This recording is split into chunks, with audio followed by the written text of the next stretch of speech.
सुंदर श्री अमने महाराज भागवत भगवान की चिंता संतान हंतारो यत्पादाम्बुजने स्वीयाना तानि जाचार्या प्रणमामि मुहुर्मुहुः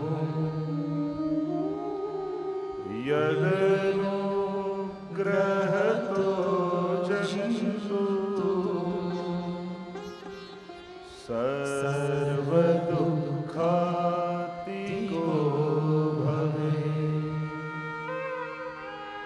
तमहं सर्वदा वन्दे श्रीमद्वल्लभनन्दन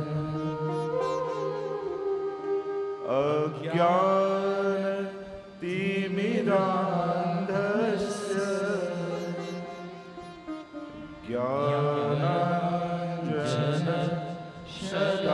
ज्ञानाञ्जनशलाकया चक्षुरुन्मीलितं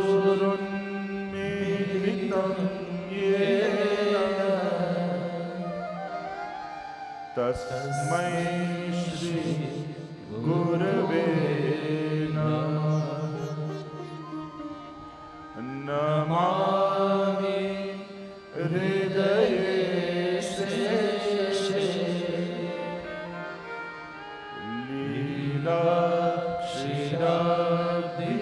लीलाक्षीराब्धिशायिनम्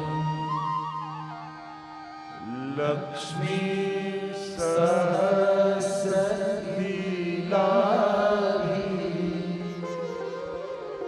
सेव्यमानं कलानिधिम् चतुर्भिश्च चतुर्भिश्च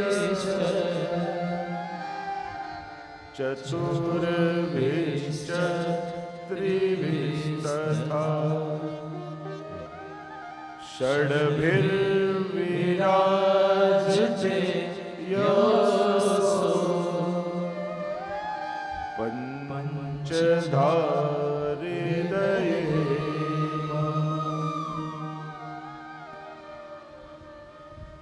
नमो भगवते तस्मै कृष्णायाद्भुतकर्मणे रूपनाम विभेदेन जगत क्रीडति यो यतः सच्चिदानन्दरूपाय विश्वोत्पत्त्यादिहेतवे तापत्रयविनाशाय श्रीकृष्णाय वयं नमः।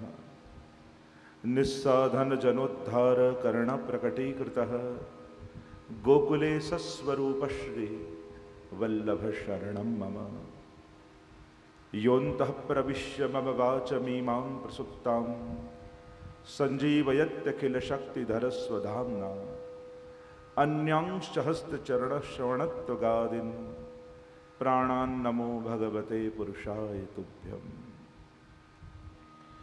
राधे कृष्ण गोविंद गोपाल राधे माधवा राधे कृष्ण गोविंद गोपाल राधे माधवा राधे कृष्ण गोविंद गोपाल राधे माधवा राधे कृष्ण गोविंद गोपाल राधे माधवा गोविंद राधे माधवा गोविंद राधे माधवा गोविंद राधे माधवा गोविंद राधे माधवा गोपाल राधे माधवा गोपाल राधे माधवा गोपाल राधे माधवा गोपाल राधे माधवा राधे कृष्ण गोविंद गोपाल राधे माधवा राधे कृष्ण गोविंद गोपाल राधे माधवा राधे कृष्ण गोविंद गोपाल राधे माधवा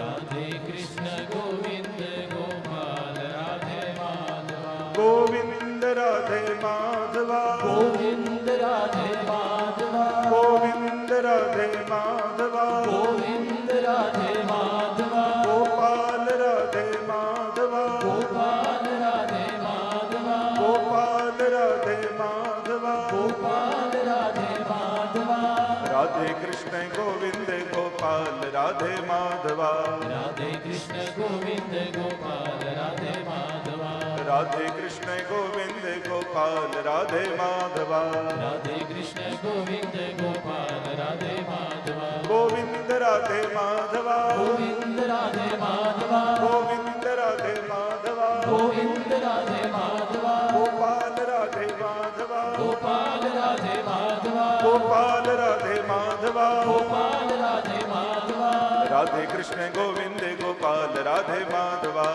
રાધે કૃષ્ણ ગોવિંદ ગોપાલ રાધે માધવા રાધે કૃષ્ણ ગોવિંદ ગોપાલ રાધે માધવા રાધે કૃષ્ણ ગોવિંદ ગોપાલ રાધે માધવા ગોવિંદ રાધે માધવા ગોવિંદ રાધે માધવા ગોવિંદ રાધે માધવા ગોવિંદ રાધે માધવા ગોપાલ રાધે માધવા ગોપાલ રાધે માધવા ગોપાલ રાધે માધવા ગોપાલ રાધે માધવા રાધે કૃષ્ણ ગોવિંદ ગોપાલ રાધે માધવા રાધે કૃષ્ણ ગોવિંદ ગોપાલ રાધે માધવા રાધે કૃષ્ણ ગોવિંદ ગોપાલ રાધે માધવા રાધે કૃષ્ણ ગોવિંદ ગોપાલ રાધે માધવા રાધે કૃષ્ણ ગોવિંદ ગોપાલ રાધે માધવા રાધે કૃષ્ણ ગોવિંદ ગોપાલ રાધે માધવા રાધે કૃષ્ણ ગોવિંદ ગોપાલ રાધે માધવા રાધે કૃષ્ણ ગોવિંદ ગોપાલ રાધે માધવા રાધે કૃષ્ણ ગોવિંદ ગોપાલ રાધે માધવા રાધે કૃષ્ણ ગોવિંદ ગોપાલ રાધે માધવા કૃષ્ણ કનૈયા લાલ કી જય વલ્લભાધીશ કી જય શ્રી ભાગવત ભગવાન કી શ્રી ગોપાલ લાલ પ્યારે કી જય અત્ર ઉપસ્થિત આદરણીય શાસ્ત્રીજી, સર્વે આયોજક પરિવાર, મનોરથી પરિવાર એવં આ દિવ્ય સુધારસનું રસપાન કરવા આવેલા સર્વે આત્મીયજનો, બધા આનંદમાં છો ને? રૂમ મળી ગયા બધાને? બસ પ્રસન્નતામાં સત્સંગમાં આવવાની પહેલી શરત જ પ્રસન્નતા છે. કારણ કે પાત્ર પ્રસન્નતાથી ભર્યું ન હોય ને તો પ્રાપ્તિ ન થાય. બસ આપ લોકોની પ્રસન્નતા જોઈ સત્સંગમાં પ્રવેશ કરું છું. સવારે જ ગોપીઓની ગાથા ભ્રમર ગીત પર ચર્ચા થઈ હતી અને અનેકવિધ પ્રકારની રાધા કૃષ્ણ, ગોપી કૃષ્ણ, ઉદ્ધવ આ બધાની ચર્ચા થઈ. પણ આ બધા તત્વો જેનાથી ઓળખાય છે મારે એની ચર્ચા કરવાની છે અને એ છે વ્રજની ભૂમિ, વ્રજભૂમિ. જે ભૂમિ ઉપર આ બધી લીલાઓ થઈ, આ ગાથાઓ ગવાઈ અને ગવાઈ રહી છે ને ગવાતી રહેશે, એ વ્રજભૂમિ કે જ્યાં સદાકાળ પ્રભુનો વાસ છે. એ 5000 વર્ષ પૂર્વે યા સારસ્વત કલ્પમાં હોય ત્યારે લીલા થઈ. પણ વ્રજની વિશેષતા એ છે કે ત્યાં પ્રત્યેક લીલાઓ શાશ્વત છે, ઇટર્નલ છે. થઈ હતી એમ ન કહેવાય, આજે પણ થઈ રહી છે. અને એ વ્રજભૂમિ કે જ્યાં પ્રતિ વર્ષ આ લીલી પરિક્રમા, જેને વ્રજ 84 પરિક્રમા કહીએ છીએ, પ્રાય તમે વ્રજ પરિક્રમાની પત્રિકામાં જોશો ને તેમ લખ્યું આધિદૈવિક 84 કોષ લીલી વ્રજ યાત્રા યા વ્રજ પરિક્રમા એવું લખ્યું. એક એક નામની ચર્ચા કરીશું કે આધિદૈવિક શું, આ લીલી શું, આ 84 કેમ, આ કોષ શું અને આ પરિક્રમા શું. જોવા જાવ તો એક એક શબ્દમાં એના અર્થો અને ગહનતમ અર્થો રહેલા છે. 7 દિવસ સુધી હું કથા નથી કરવાનું, આપણે બધા મળીને વ્રજયાત્રાએ જવાના છે. તમે ઘરે જશો લોકો એમ સમજશે તમે ઋષિકેશ ગયા હતા, તમારે એમ કહેવાનું ના, ગયા તા ઋષિકેશ પણ કરી લીલી પરિક્રમા. એટલે એક સાથે બંને આનંદ છે, સાથે મળી એ ભાવાત્મક વ્રજયાત્રા. અને યોગાનુયોગ એ છે કે વ્રજયાત્રા ચાલી જ રહી છે હમણાં. અને પાછો સુયોગ એ છે કે હમણાં અઠવાડિયા પહેલા જ હું લીલી પરિક્રમામાં જઈને આવ્યો છું. સરસ પાલ પડ્યા હતા, વૈષ્ણવ આનંદમાં હતા. પણ લીલી પરિક્રમામાં 20 દિવસ થઈ જાય ને પછી કોઈનું ઓળખવા બહુ અઘરા થઈ જાય. બધાની દાઢી વધી ગઈ હોય, એવા અસ્તવ્યસ્ત થઈ ગયા હોય. પણ દરેક વ્યક્તિ, એ ગમે તેટલો ગામનો શેઠ હોય કે સાધારણ વ્યક્તિ હોય, વ્રજયાત્રામાં તો દરેક વ્યક્તિ વ્રજવાસી જ દેખાય. તમને દરેક એમ જ લાગે કે આ વ્રજવાસી છે. અમારે ઘણી વાર શિયાળામાં બેઠક યાત્રાને કરીએ ને ત્યારે એટલી ઠંડી હોય બ્રજમાં, એટલી ઠંડી હોય, અને બધા એવા પેટી પેક થઈને ફરતા હોય. બંદર ટોપું પહેર્યો હોય, પછી એક સ્વેટર અંદર, ઉપર જેકેટ, પછી ઝોલ, અને પાછા રસ્તામાં દંડવત કરીને ગયા હોય ને પાછા બપોરે મળે ને તો દંડવત કરવા આવ્યું. કેમ દેખાયા નહીં? કેમ જે સવારે તો દંડવત કરીને ગયો, મેં તો એવા વેશમાં તો ઓળખાય તો ને. અમારે શિયાળામાં હોય, આ વખતે પણ છે, તો લોકો પરિચય ઓળખવો અઘરા થઈ જાય. પણ જે મૂળ વાત કરી રહ્યા છે કે 84 કોષની આ વ્રજયાત્રાના પ્રત્યેક પાસાઓ. આ વખતે હું વ્રજયાત્રામાં ગયો તો કેટલા લોકો મને એવા મળ્યા કે આના પૂર્વ લંડનમાં આ 84 કોષ વ્રજ પરિક્રમા પર કથા કરી હતી, તો કે અમે એ સાંભળીને જ વ્રજયાત્રામાં આવ્યા છે. એ સાંભળ્યા પછી જ અમને ઈચ્છા થઈ કે વ્રજયાત્રા કરીએ, અને એક એક સ્થાનનું મહાત્મ્ય અમે સમજ્યા. અમને એમ થયું કે આ ભૂમિ પર વાસ કરીએ, અને એટલા માટે જ આવે. એટલે ઘણો મોટો વર્ગ એક એવો મળ્યો, તો આનંદ થાય આપણને. તો આ બધી ચર્ચાઓ આપણે કરવાની છે. લગભગ બધાના વડીલો, બા કે દાદા કે એ વ્રજયાત્રામાં ગયા હશે, અને ઘણીવાર પોતાના અનુભવોની વાત પણ કરતા હોય, અને એનો એક આનંદ પણ હોય. પણ જે જતા હોય એમને મારે કહેવું પડે, જો અતડા રહેશો ને તો યાત્રા પૂરી નહીં થાય. વ્રજના રંગે રંગાઈ જશો તો જ પૂરી વ્રજયાત્રા કરી શકશો. કારણ કઠિન છે ને, સરળ નથી. 40 દિવસ સુધી એક સાધારણ ટેન્ટમાં, પાલ હોય, ખાલી એક પાટ હોય, બસ એમાં જ રહેવાનું હોય. અને 6 ઋતુનો અનુભવ થઈ જાય એક જ દિવસમાં. સવારે શિયાળા જેવું લાગે, પાછું થોડો વરસાદ આવી જાય, પછી બપોરે પાછી એવી ગરમી હોય. ખટ ઋતુ રહત સદા, જે આપણે કીર્તનમાં બોલીએ ને, લલિત બ્રજ દેશ ગિરિરાજ રાજે, એ 6 ઋતુનો અનુભવ રથયાત્રામાં થઈ જાય એક જ દિવસમાં. ત્યાં તો સદાય 6 ઋતુ છે. એ ખટ ઋતુ 6 સખી રૂપે ઠાકોરજીની સેવા કરે છે. પણ કોઈ પણ ઉત્તમ કાર્ય કરતા પહેલા એના મહાત્મ્યમાં બુદ્ધિ દ્રઢ ન થાય.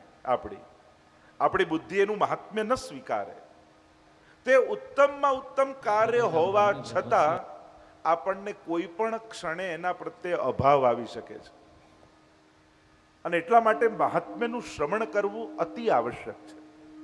ભાગવતજીમાં પણ એક ક્રમ એવો રહેલો છે ને કે સૌથી પહેલા ભાગવત કથા શરૂ થાય એટલે સ્કંદ પુરાણ કે પદ્મ પુરાણ અંતર્ગત 6 અધ્યાયમાં મહાત્મ્યની કથા કહેવામાં આવે કે આ તમે જે સાંભળવા જઈ રહ્યા છો એ છે શું?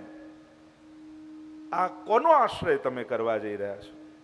અને જ્યારે મહાત્મ્ય સ્થિર થાય ત્યારે પછી ભાગવતજીનો એક અક્ષર ચૂકાઈ ન જાય એના માટેની તાલાવેલી થઈ જાય. અને અમારે તો અહીંયા ભાગવતજીનો જે પરિવાર, અમારા નવીનભાઈ ને બધા જે સુંદર રીતે આટલા વર્ષોથી બધા ચલાવે છે, બધા જ આખું એટલું સુંદર ગ્રુપ છે એ લોકોનું, ને નિયમિત ભાગવતજીનો જે અભ્યાસ અને ત્યાં વડોદરામાં પણ એ લોકો કરતા હોય ને એનાથી જ લગભગ આપણી આખી આ કથાની યાત્રા શરૂ થઈ કે જે ભાગવતજી માત્ર એમનો લગાવ. તો એ ભાગવતજીની પણ મહત્તા વિશેષ રૂપે આપણે ત્યાં દશમ સ્કંદથી ગવાય છે. અને દશમ સ્કંદની લીલાનો પ્રારંભ જે ભૂમિમાંથી થયો એ ભૂમિના મહાત્મ્યની ગાથા આપણે ગાવા જઈ રહ્યા છીએ. ભૂમિનો આશ્રય બહુ મહત્વનો છે. આપણે ત્યાં 3 શબ્દો છે: તીર્થ, ક્ષેત્ર અને ધામ. તીર્થ એને કહેવાય જ્યાં જલ અને સ્થળ બંનેનું મહાત્મ્ય હોય. જેમાં ઋષિકેશ, હરિદ્વાર, ગંગાજી જલ પણ છે અને સ્થળનું પણ ભૂમિનું પણ મહત્વ છે, હરિનું ક્ષેત્ર છે.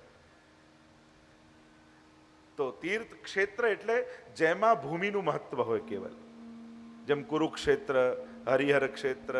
આપણે ત્યાં ઘણીવાર વાર્તા પ્રસંગોમાં ક્ષેત્ર નામથી એ ભૂમિને ઓળખવામાં આવે. થાનેશ્વર આપણે એમ બધું ગણાઈએ, સ્થાનનું નામ કહેવામાં આવે. તો ભાનુક્ષેત્ર અનેક અનેક તમે એક ભૂમિની મહત્તા જેમાં હોય એને ક્ષેત્ર કહેવાય. અને જ્યાં અખંડ પ્રભુનો વાસ હોય એને ધામ કહેવામાં આવે. આપણું વ્રજધામ, જેની ગાથા આપણે ગાવા જવાના છે. બધા જ આપણે બધા ભાગ્યશાળી થયા છીએ. આ પાવન ભૂમિ, એમ તો આ જ્ઞાનની ભૂમિ કહેવાય. અને જ્ઞાનની ભૂમિમાં બેઠા બેઠા ભાવની ભૂમિની ગાથા ગાવાના છે, લીલા ભૂમિની ગાથા ગાવાના છે. કારણ કે કૃષ્ણ ચરિત્રમાં ચારે વસ્તુનું મહત્વ ને નામ, રૂપ, લીલા અને ધામ, આ ચારેની એટલી જ મહત્તા. કૃષ્ણ ચરિત્રમાં જેટલું નામનું મહાત્મ્ય છે, જેવા ભગવાન એવું જ પ્રભાવશાળી એમનું નામ. કૃષ્ણના સ્વરૂપ અને કૃષ્ણના નામમાં ક્યારે પણ મહાત્મ્યનો ભેદ ન રાખતા. જેટલું સ્વરૂપનું મહત્તા છે એટલી જ મહત્તા કૃષ્ણ નામની છે. અને કલયુગ કેવલ નામ આધારા, એ તો નામનું મહાત્મ્ય છે જ આપણે ત્યાં. અને ત્યાં જેમ અજામિલ આખ્યાનમાં પણ કહ્યું કે અજ્ઞાનાદ અથવા જ્ઞાનાદ ઉત્તમ શ્લોક નામ યત સંકીર્તિતમ અઘમ પુંસો દહે દેદો યથા નરઃ.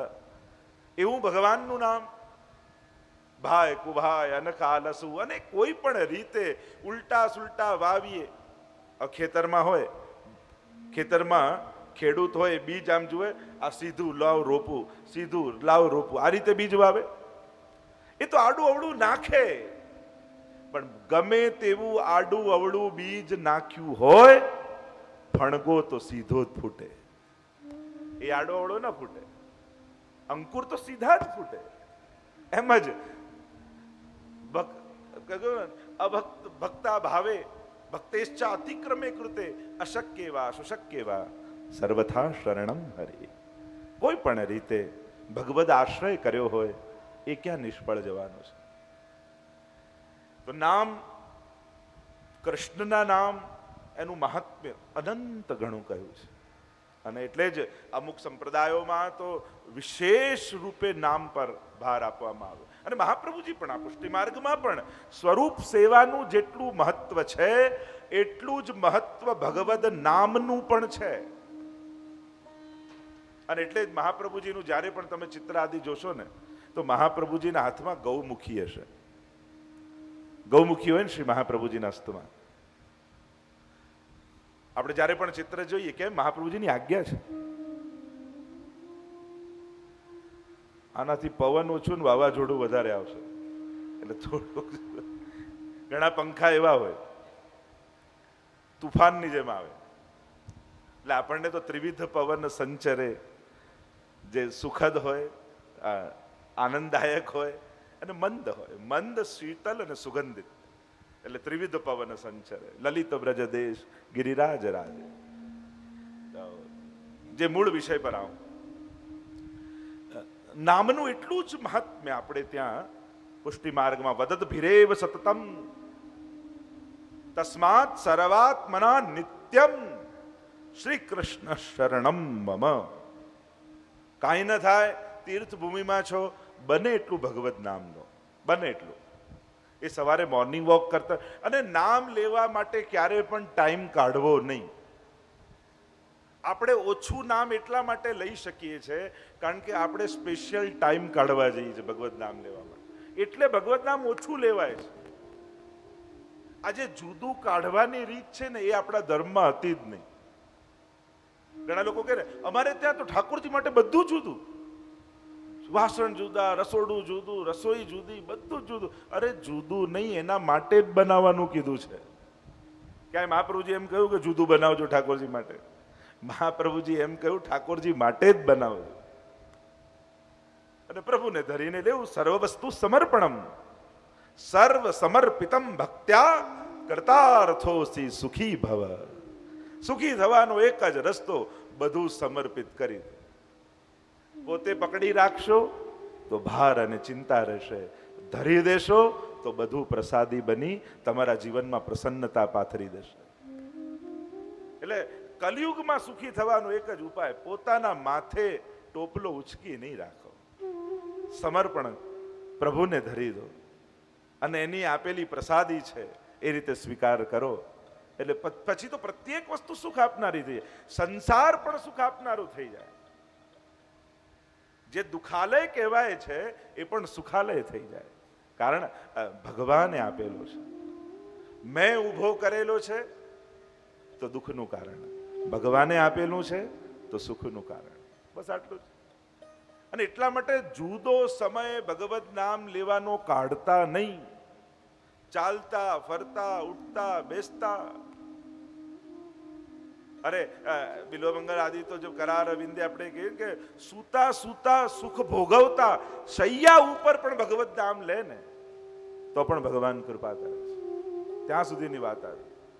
અમારા ગોપીઓ જુઓ ને, વિક્રેતુ કામા કિલ ગોપ કન્યા મુરારી પાદા પિત ચેત વૃત્તિ દધ્યાદિકમ હવશાદ ગોવિંદ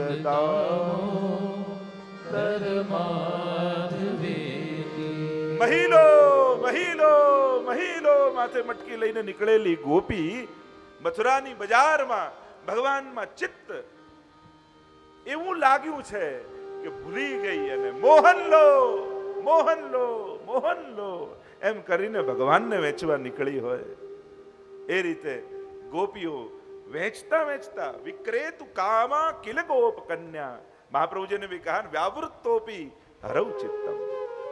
એ ધંધો કરતા કરતા પણ, નોકરી કરતા કરતા પણ નારાયણદાસ આદિની વાર્તામાં આવે ને, ભૈયાજી ગોકુલ કબ ચલોગે, અને ત્યાં કામ કરતા કરતા ચિત્ત પહોંચી જાય.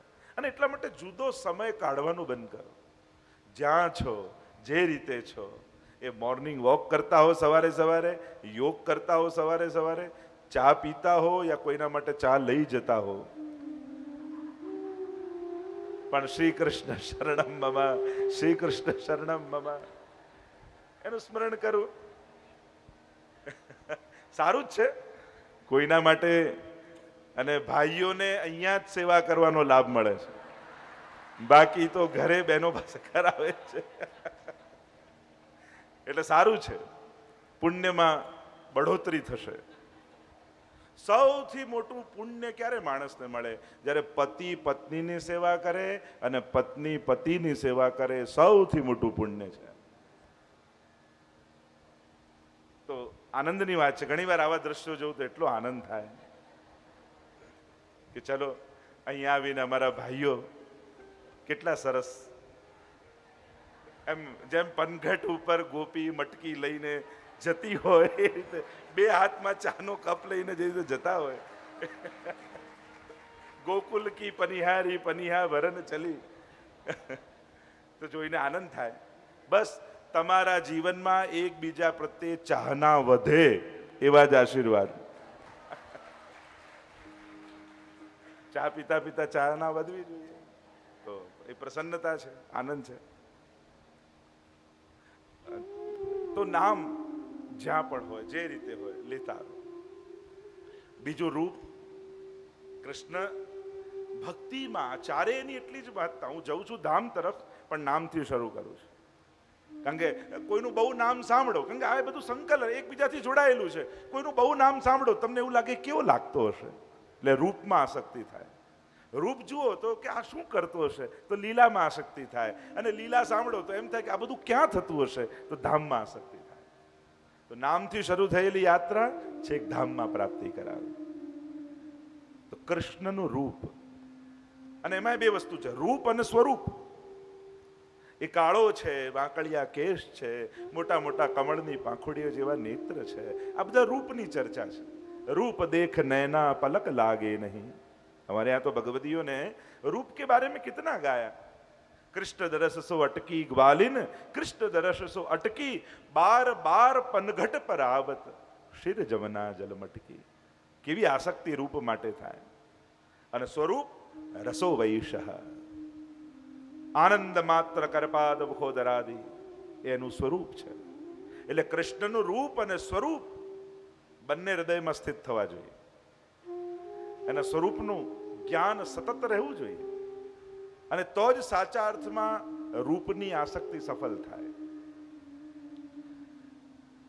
કૃષ્ણનું રૂપ અને કૃષ્ણના રૂપ માટે જેટલી ચર્ચાઓ થઈ છે ને, એટલી કદાચ કોઈ ક્યાંય ભગવાન કે દેવતાઓ માટે નથી થઈ. ત્રીજું છે એની લીલા. કૃષ્ણ ચરિત્રમાં બધી જ લીલાઓ છે. કૃષ્ણના કર્મ નથી, કારણ કે એ તો અદ્ભુત કર્મણે છે. કૃષ્ણાયાદભુત કર્મણે, અદ્ભુત કર્મ વાળો છે. અને અદ્ભુતતા એની લીલા. જન્મ કર્મ ચમે દિવ્યમ, દિવ્ય છે. અને એટલા માટે કર્મનો સિદ્ધાંત ભગવાનને લાગુ પડતો નથી. એટલે ક્યારે પણ કર્મના સિદ્ધાંતના સૂત્રો ભગવાનના ચરિત્રમાં બેસાડવાની કોશિશ યા ભૂલ ન કરતા, નહીં તો ભગવાનમાં દોષ દર્શન થશે. ભગવાન કર્મ નથી કરતા. એટલે ઘણી વાર લોકોને એમ થાય કે ભગવાને આમ કેમ કર્યું, આવું કેમ ખોટું બોલ્યા, આ રીતે એને કેમ માર્યો, આવું કેમ કર્યું. તો તમારા માટે જે કર્મના સિદ્ધાંતો બનાવેલા છે એ બીબામાં ભગવાનને બેસાડવાની કોશિશ ન કરતા. કારણ કે ભગવાન કર્મ કરતા જ નથી, ભગવાન લીલા કરે છે. અને એટલા માટે ભગવાનને લીલાના સિદ્ધાંતો લાગુ પડે છે, કર્મના સિદ્ધાંતો લાગુ પડતા નથી. લોકવત્તુ લીલા કૈવલ્યમ, એ લીલાના સિદ્ધાંત. અને એટલા માટે જ જગતમાં જે નિંદનીય કર્મો કહેવાયા છે, અને નિંદનીય કર્મો જ્યારે જ્યારે કોઈને કહો તો એની નિંદા કહેવાય, એ ભગવાનની લીલા કહેવાય. અને લીલા છે એટલે નિંદનીય જગતમાં કહેવાયેલા કર્મો પણ ભગવાનના ગુણગાન કહેવાય છે. સમજમાં આવ્યું? જેમ કોઈ કાળો વ્યક્તિ હોય, આપણે એમ કે આ તો કાળિયો છે, તો પેલાને ખોટું લાગે કે નહીં? અને રોજ ઠાકોરજી આગળ જઈને બોલ્યો કાળિય ઠાકરની જય, શ્યામ સુંદર ભગવાન કી જય. અને ઠાકોરજી રાજી થાય જો મારા કેવા ગુણગાન કરે. કોઈને કાળિયો કેવો ગુણગાન કહેવાય? કોઈ ચોરી કરતો હોય ને મોઢા પર કહો તું તો ચોર છું, તો પેલા કેવો ખોટો લાગી જાય. સંસારમાં નિંદનીય કર્મ છે ને ચોરી. ચોર એ કલા વિશારદ. તમે પાછા પાઠ કરતા કરતા તો એને એમ કહો કે આના જેવો તો બીજો કોઈ ચોર નથી. બોલો માખન કે ચુરૈયા કી જય. અને ઠાકોરજી રાજી થાય જો કેવા ગુણગાન મારા કરે. કોઈ ચોર કોઈ ગુણગાન કહેવાય? સંસારમાં નિંદનીય કર્મ છે ને, છતાંય પ્રભુની જય બોલો છો અને એના ગુણગાન કર્યા એમ કહો છો. પાછા લોકો દોડ ગાય ચોરી ચોરી માખન ખાઈ ગયો રે. અને પાછા કે આજે તો બહુ સારા ભજન થયા, બહુ ગુણગાન કર્યા ઠાકોર, બહુ આનંદ આવી ગયો. હવે એને ચોર કહેવાય, ગુણગાન કહેવાય? પણ એના માટે ગુણગાન છે, કારણ કે આ એની લીલા છે, એનો કર્મ નથી. કર્મ હોત તો એની નિંદા હોત. લીલા છે એટલે ગુણગાન છે. હવે કોઈ લડતો લડતો ભાગી ગયો હોય અને એ મળે કે આ તો ભાગેડું છે, તેને કેવું લાગે? અને આપણે બોલો રણછોડ ભગવાન કી. હવે રણછોડ કહો, પાછું જઈ જઈને જોર જોરથી લોકો તો રાજા રણછોડ રાજા રણછોડ પાછા એમ કે પાછા ઠાકોરજી રાજી થાય, લોકોય રાજી થાય. દ્વારિકાનો નાથ મારો રાજા રણછોડ છે, એણે મને માયા લગાડી. દ્વારિકાનો નાથ મારો રાજા રણછોડ છે, એને મને માયા લગાડી. એણે મને માયા લગાડી મારા વાલા, એને મને માયા લગાડી મારા વાલા.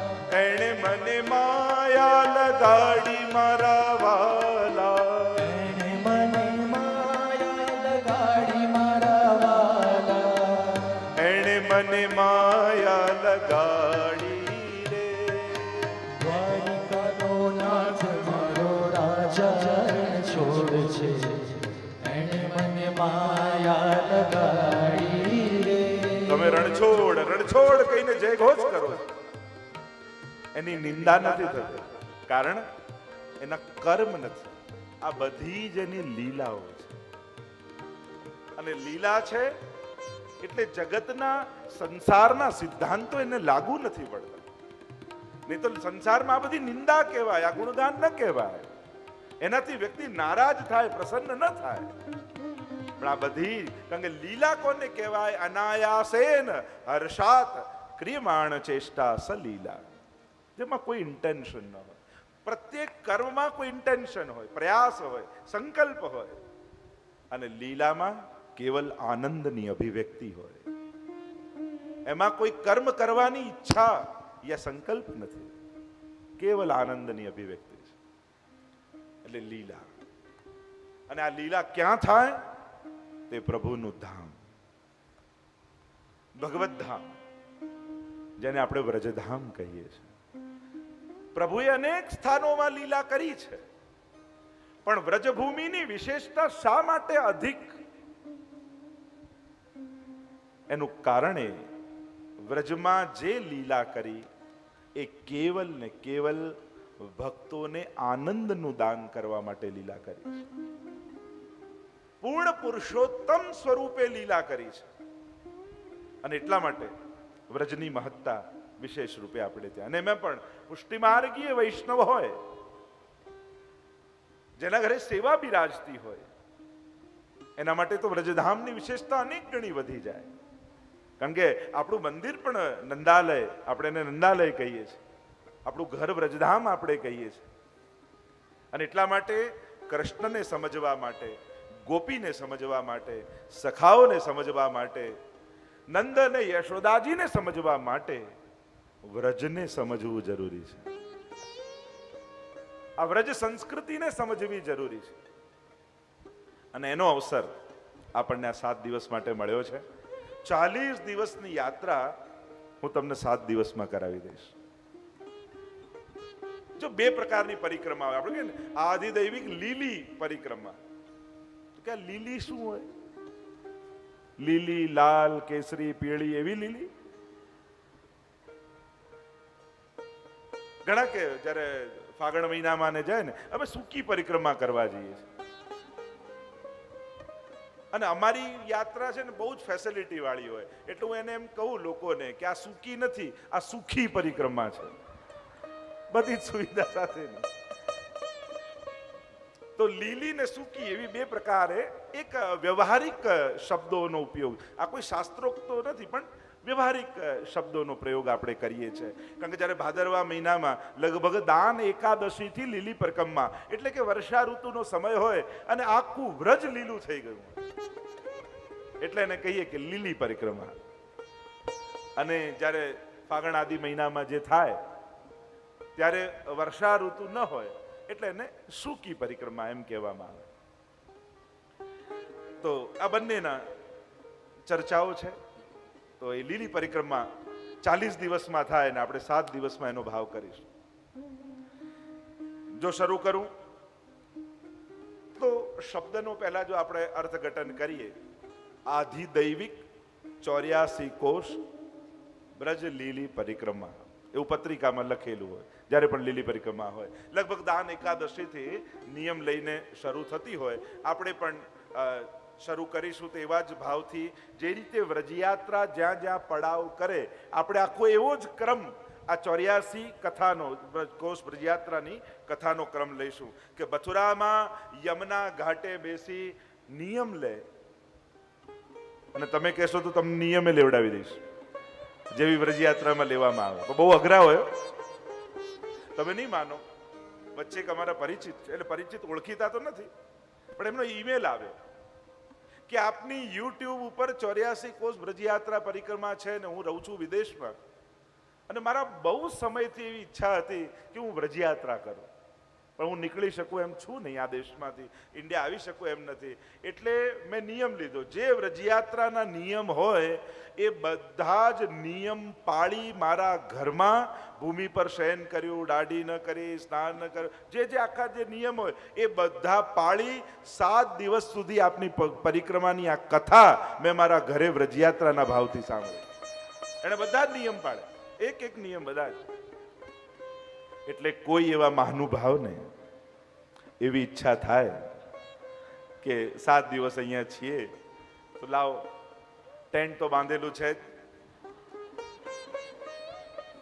એટલે એ તો ના, જેને નિયમ પાળવાની જરૂર તો એક ભાવના ખાલી નિયમ યાદ રાખજો કે આ બધા હોય એટલે વ્રજમાં જઈએ ત્યારે આ બધા નિયમોનું અનુસંધાન. તો આધિદૈવિક 84 કોષ વ્રજ લીલી પરિક્રમા. આધિદૈવિક આ વ્રજ પરિક્રમામાં આધિદૈવિકતા કેમ આ દાન એકાદશીથી જ શરૂ થાય એનો ભાવ પણ એમ કહ્યો. વ્રજ માટે તો અનેક ભાવનાઓ આપણે ત્યાં છે. વ્રજ શબ્દને જો સમજવા માંગીએ, સંસ્કૃતમાં વ્રજ ગતૌ એમ અર્થ પણ થાય કે જવું, એ પણ એક અર્થ છે. વ્રજ શબ્દના અનેક આપણે ત્યાં વ્રજ કેમ નામ પડ્યું તો વ્રજનાભ પ્રભુના જે વંશજ હતા એના નામ પરથી પણ વ્રજ પડ્યું. કારણ કે એવી કથા આવે છે કે જ્યારે વ્રજનાભજી આવ્યા મથુરા અને થયું કે લાવ જોઉં શું દશા છે, અને બધું વેરાન સૂકું બધું દેખાયું, ત્યારે એમને બહુ તાપ થયો કે આવી લીલા ભૂમિ કે જ્યાં ઠાકોરજી આવી લીલાઓ કરી હતી એની આવી દુર્દશા બ્રજની. સાંડિલ્ય મુનિ ત્યાં એમને મળ્યા, ગર્ગજી મળ્યા, સાંડિલ્ય મુનિ મળ્યા, અને જ્યારે વાત કરી કે વજ્રનાભજી આ તો આ ભૌતિક સ્વરૂપ વ્રજનું જોઈ રહ્યા છે, આજે પણ વ્રજનું આધિદૈવિક સ્વરૂપ તો જે ઠાકોરજી હતા અને જેવું હતું એવું જ છે. અને ત્યાં ઉદ્ધવજી સાથે મેળાપ થયો અને એમણે વ્રજનું દર્શન કરાવ્યું. તો આજે પણ એમને દર્શન થયા કે જે જગ્યાએ જેવી કુંજો નિકુંજો જ્યાં પ્રભુ જે લીલા કરી હતી એ બધી જ લીલાઓ ત્યાં પ્રગટ રૂપે ચાલી રહી હતી. એ સ્વરૂપે એમને દર્શન દેખાયા અને વ્રજના આધિદૈવિક સ્વરૂપના દર્શન ઉદ્ધવજી એમને કરાવે. અને વજ્રનાભજીએ પોતે સૌથી પહેલી આખી વ્રજયાત્રા કરી આ સમયમાં, એમ કહેવાય છે. અને એટલા માટે ત્યાં એવું પ્રભુનું વચન છે અને એવો કથા પણ કહેવામાં આવે છે કે આ સમય દરમિયાન સમસ્ત તીર્થો વ્રજમાં આવીને વાસ કરે છે. એટલે વ્રજમાં સમસ્ત તીર્થોનો વાસ છે, પણ આ મહિના દરમિયાન આધિદૈવિક સ્વરૂપે સમસ્ત દેવી દેવતાઓ, સમસ્ત અવતારો અને સમસ્ત તીર્થો વ્રજમાં આવીને પ્રગટ સ્વરૂપે વસે છે. એવા વચન એ સમય આપ્યા. અને એટલા માટે એ સમયથી આજ સુધી આ સમયે લીલી પરિક્રમા કરવામાં આવે છે. કારણ કે એ સમયે તમે જ્યાં દર્શન કરો, કારણ કે વ્રજમાં અનેક દેવતાઓનો વાસ છે. અને યાત્રાનો એક નિયમ એવો હોય કે કોઈ પણ મંદિર વચમાં આવે એનું અતિક્રમણ કરીને ન જવાય, ત્યાં વંદન જરૂર કરવાય. એટલે કોઈ પણ દેવતા બિરાજતા હોય ત્યાં દરેક દેવતાઓ ભક્ત સ્વરૂપે બિરાજે છે, એટલે એમને વંદન કરવાથી અન્યાશ્રય દોષ લાગતો નથી. તમે યાત્રામાં જાઓ ને જુઓ તો બદ્રીનાથે આવે, કેદારનાથે આવે, રામેશ્વર પણ આવે. જેટલા ભારતના તીર્થો છે એ સમસ્ત તીર્થોનો વાસ વ્રજમાં છે. એટલે એક વ્રજયાત્રા કરે ને એને ભારતના સઘળા તીર્થોની યાત્રા આવી જાય. એવી કથા આપણે ત્યાં કહેવામાં આવે છે. યા એવી કથા, એવો પ્રસંગ પણ પુરાણોમાં આવે છે કે ભગવાને જ્યારે વત્સાસુરને માર્યો ત્યારે રાધાજી કહેવા લાગ્યા, અરે કનૈયા તુને તો ગાય માર દી, ગૌ હત્યા કો પાપ લગેગો તો. પણ કે તો અસુર હતો. અરે અસુર ભલે હોય, હતો તો ગાયના રૂપમાં, વાછરડાના રૂપમાં હતો, આવ્યો તો એ રૂપમાં. તને તો પાપ લાગ્યું. પૂછ્યું પ્રભુએ કે તો આ પાપનું નિવારણ કેમ થાય? તો કહું કે ભારતના જેટલા તીર્થો છે એ દરેક તીર્થોની યાત્રા કરીને આવ તો તું આ પાપમાંથી મુક્ત થઈશ. ઠાકોરજી કહે કે હું તો પૂર્ણ પુરુષોત્તમ, હું તીર્થયાત્રા કરવા ન જાઉં, તીર્થોને અહીંયા બોલાવ. અને ઠાકોરજી અધર પર વેણું પધરાવી અને એવો વેણુનો નાદ કર્યો કે એને સાંભળતાની સાથે સમસ્ત દેવતાઓ અને સમસ્ત તીર્થો વ્રજમાં આવીને વસી ગયા. અને ઠાકોરજીએ વ્રજયાત્રા કરી, દરેક કુંડમાં સ્નાન પાન આચમન કર્યા અને સમસ્ત તીર્થોની યાત્રા ત્યાં જ પ્રભુની થઈ ગઈ. અને તીર્થોએ વિનંતી કરી કે પ્રભુ એવી કૃપા કરો કે અમારો પણ અખંડ વ્રજવાસ થઈ જાય. આવું વ્રજનું મહાત્મ્ય આપણે ત્યાં કહ્યું છે કે વ્રજમાં સમસ્ત તીર્થોનો વાસ છે, સમસ્ત દેવતાઓનો વાસ છે. અને જેમ કહ્યું કે મુખમાં ભોજન નાખો તો બધા અંગો પુષ્ટ થઈ જાય, એમ જે વ્રજયાત્રા કરી લે ને એની સમસ્ત તીર્થોના આશીર્વાદ, સમસ્ત દેવતાઓના, સમસ્ત અવતારોના આશીર્વાદ એને લાગી જાય છે. આ વ્રજભૂમિનું મહાત્મ્ય છે. વરાહ પુરાણ આદિમાં તો એવી પણ કથા આવે છે કે આ વ્રજભૂમિ છે ને એ પૃથ્વીનો ભાગ નથી. કારણ કે જ્યારે એવી વરાહ પુરાણમાં એવી કથા આવે છે કે જ્યારે વરાહ ભગવાન પૃથ્વીને પોતાની દાઢમાં ફસાવીને લઈને આવ્યા ને ચારે બાજુ પાણી, અને પૃથ્વી કહેવા લાગી કે પણ મને મૂકશો ક્યાં? મદ આવ્યો પૃથ્વીને, જો પ્રભુના મુખમાં હું છું, મને પધરાવશો ક્યાં? ત્યારે વરાહ ભગવાને કહ્યું, જો પેલા અનેક વૃક્ષોની હરિયાળી વાળી જગ્યા દેખાય છે. પૃથ્વી કે અરે વૃક્ષો ને પર્વતો તો મારી ઉપર હોય, બીજે ક્યાં હોય? ત્યારે પ્રભુએ કહ્યું, એ મારો પ્રગટ ગોલોક ધામ વ્રજ રૂપે મેં પ્રગટ કર્યું છે અને હું તને ત્યાં પધરાવીશ. અને કહેવાય છે કે વ્રજ કેન્દ્ર છે પૃથ્વીનું, અને એમાં પૃથ્વીને પધરાવી વરાહ ભગવાન. એટલે પ્રલય થાય અને સમસ્ત પૃથ્વીનો નાશ થઈ જાય પણ વ્રજ ડૂબતું નથી, કારણ કે વ્રજ પૃથ્વીનો ભાગ નથી, એ પ્રગટ ગોલોક ધામમાંથી ઠાકોરજી ઉતારે. અને ગુસાઈજીના ચરિત્રમાં પણ એ કથા આવે છે કે જ્યારે ગુસાઈજીએ પ્રશ્ન કર્યો કે સૌથી શ્રેષ્ઠ પર્વત કયો, સર્વશ્રેષ્ઠ નદી કઈ અને સર્વથી શ્રેષ્ઠ તીર્થ કયું? અને વૈષ્ણવને તો એમ થયું કે ગુસાઈજી પૂછે એટલે આવો જ જવાબ અપાય. એટલે એને કહ્યું, શ્રેષ્ઠ નદી તો યમુનાજી, શ્રેષ્ઠ પર્વત તો ગિરિરાજજી, શ્રેષ્ઠ તીર્થ તો વ્રજ. ત્યારે ગુસાઈજી હસીને કહ્યું, અરે મૂર્ખ, તું યમુનાજીને નદી માને છે? શ્રેષ્ઠ નદી તો ગંગાજી છે, યમુનાજી તો ઠાકોરજીના ચતુર્થ પ્રિયા છે. શ્રેષ્ઠ પર્વત તો મેરુ પર્વત છે, ગિરિરાજજી તો હરિદાસ વર્ય છે. શ્રેષ્ઠ તીર્થ તો પ્રયાગ છે, વ્રજ તો ઠાકોરજીનું ઘર છે. એટલે જ્યારે પ્રયાગને તીર્થોના રાજા બનાવ્યા ને ત્યારે એને બધા જ તીર્થોની સભા બોલાવી, બધા જ તીર્થો આવ્યા, વ્રજના આવ્યા. એટલે ફરિયાદ કરી પ્રભુને કે પ્રભુ આપે મને તીર્થોના રાજા બનાવ્યા અને મેં બધાને બોલાવ્યા, જો ના વ્રજના આવ્યા. ત્યારે પ્રભુએ કહ્યું, મેં તીર્થોના રાજા બનાવ્યા છે, મારા ઘરના નહીં. વ્રજ તો મારું ઘર છે, એનો રાજા તો હું છું, એનો અધિષ્ઠાતા તો હું છું, વ્રજમાં તો હું વાસ કરું. આવું મહાત્મ્ય વ્રજનું કહ્યું છે. અનેક અનેક ચર્ચાઓ વ્રજ મહાત્મ્યની તો આવી છે. અને પુરાણોથી લઈ, પ્રાચીન ભગવદીઓથી લઈ, આચાર્યોથી લઈ, અને કેટલા આચાર્યોએ વ્રજવાસ કર્યા છે. વ્રજની ભૂમિની એ ગાથા કઈ છે. એમાં જ્ઞાનીઓએ પણ આશ્રય કર્યો, કર્મ માર્ગીઓએ આશ્રય કર્યો અને ભક્તિ માર્ગીઓએ આશ્રય કર્યો. ઉદ્ધવ જેવો જ્ઞાની પણ જુઓ ને, છેલ્લે તો વ્રજ રજમાં આળોટવાની આકાંક્ષા રાખીને જ આવ્યો. બ્રહ્મર ગીતમાં તમે જોશો, ગોપીઓ પાસે ગયા અને વંદના કોની કરી? વંદે નંદ વજસ્ત્રીણામ પાદરેણુમ અભિક્ષ્ણસઃ યાસામ હરિકથોદ ગીતમ પુનાતિ ભુવનત્રયમ આશા મહો ચરણ રેણુ જુષામ શ્યામ. એ ગોપીઓની ચરણ નહીં, એ ચરણની રજ. આજ તો બ્રજરજ છે ને. વ્રજનું મહાત્મ્ય શેનાથી છે? એની રજથી. કારણ એના કણે કણે પ્રભુના ચરણોનો સ્પર્શ કર્યો છે. ગોપીઓના ચરણનો સ્પર્શ એને કર્યો છે, ગાયોના ચરણોનો સ્પર્શ એને છે. એટલે જ વ્રજના અનેક અનેક અર્થો શાસ્ત્રોએ કર્યા છે. આવું મહાત્મ્ય. એટલે દાનના પદોમાં આપણે અહો વિધના तो पे अचरा पसार मांगू जन्मो जन्म दीजे याही ब्रज बसव